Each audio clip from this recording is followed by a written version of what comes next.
please welcome Jessica Wellington.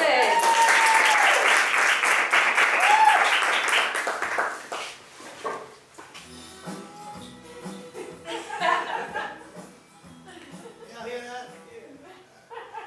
My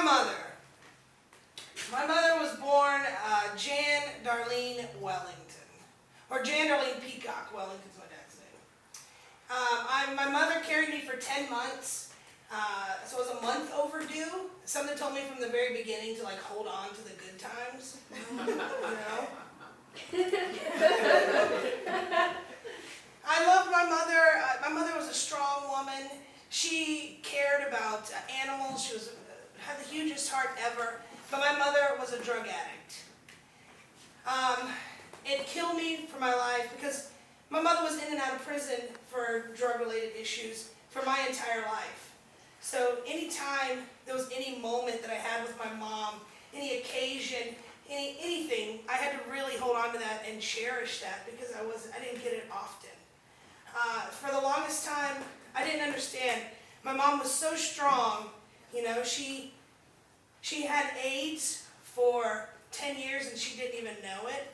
And she was kicking Sita's ass.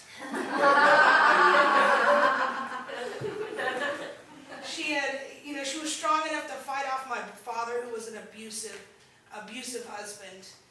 Why couldn't she kick this drug addiction? If anything, for me, why couldn't she do it? That was really hard for me to understand. And even though it took me a long time, but I had to realize that we've had a lot of bad times, yes, but I have to really, really, really hold on to those good times. Like I remember when I was a kid, my mom loved country music. She loved it. She made me listen to Patsy Cline and Dolly Parton like on a loop all the time. We got some country music fans.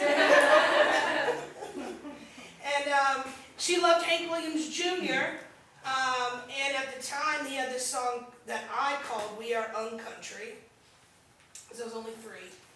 And she would call me, like, I loved Hank, I loved this song so much, and this is when they actually played music on the TV with, a video.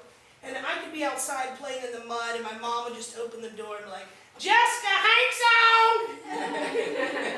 And I would come running, you know? And that's a great memory for me. My mother took me to my first concert when I was 12 years old. This was huge for me, again, because this was like one of the days that I got to spend with her. I hadn't seen her in years, and she took me to my first concert. The concert was a Meatloaf concert, and it was kids 12 and under get in free. And my mom was like, they're not going to believe that you're 12, because I was a big kid. No, hint, hint. I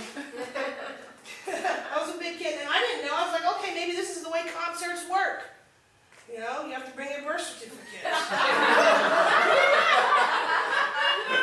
I don't know. So my mom took my birth certificate to the concert. They let us in. I got in free. It was a beautiful day. I got to see my mom in a happy place. She was dancing. She was free. She was herself. And she was drug-free. It was wonderful. It was a great day for me. But on that day, my birth certificate was actually lost. Yeah, I had no idea. She had lost my birth certificate, and I didn't realize it until I was 18 and I was going into the Air Force, and I needed it. Yeah, but no big deal. Like, you can go to the office and get another one made, right? No big deal. So I go, and I fill out the paperwork. It's simple stuff like your name, where you were born, your birthday. Got this, turn it in.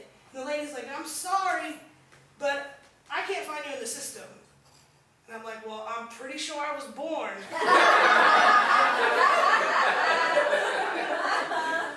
You could just take another look. She was so kind, like she wasn't supposed to help me, but she's like, are you sure you got all the information right? Yeah. And then, you guys, I had absolutely totally forgot that my first stepmother had actually adopted me. So she was on my birth certificate. Yeah, so if you don't know if you're white trash, if you don't know who the baby mama is, it's a good indication. But now, like, I can look back at that now and laugh at it. Like, that's funny, you know? And I have to cherish those times. And then later on, there was actually a year and a half that I got to live with my mother when I was 14 and 15. And I went and I moved down there with her, and it was because she was on house arrest. But hey, I got to live with her. I got a lot of quality time because she wasn't going anywhere.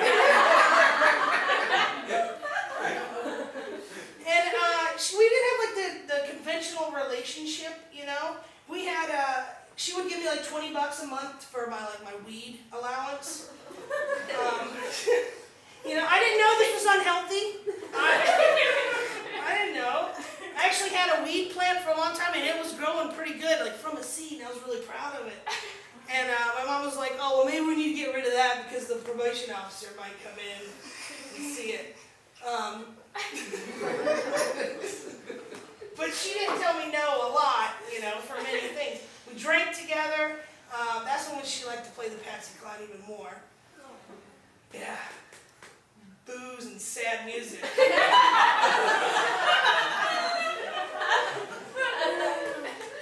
But these are all the good times that I have to hold on to, because when I got out of the Air Force, I moved down to Florida to try and help my mother. I thought I would be able to help her to get her out of this addiction, and somehow, like, we would come out on top. Soon I realized that I wasn't going to be able to do that. That the addiction had taken her over. I was someone else. I wasn't that young teenager anymore that was just going to go along, and she wasn't the cool mom for doing this. I wanted to help her so bad, I couldn't. And just a couple of months in from me living in Florida is when my mother passed away of an overdose.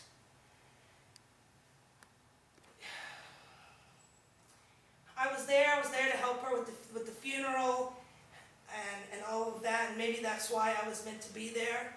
But on top of that, the last time me and my mother had spoke was on a phone call where I hung up on her. So for a long time, this was guilt that I was holding. Like, why couldn't have I done more? Why didn't I try harder? This was really hard for me because I wanted her to succeed. And after that, I moved to Sacramento to try and help a friend who was an alcoholic. I thought, well, maybe if I couldn't help my mom, maybe I could help her. But the problem is I couldn't help her, I couldn't help anybody else until I helped myself. Because I was in a dark spot. I was depressed. I didn't know if I wanted to continue, you know? And this was really, really hard for me. It took a long time, and here in California, that's where I found comedy. That's where I found stand-up. That's where I found improv. That's where I realized I can laugh at the bad times. I can laugh at the good times. And it's going to be okay. You know, I'm glad that my mom is at peace now, that she doesn't feel pain anymore. She's free of guilt. She's found peace. But to feel all of those things is to live. I don't want to be free from pain. Life has ups, life has downs. I don't want to be free of guilt. It's part of living. And I'm free to live.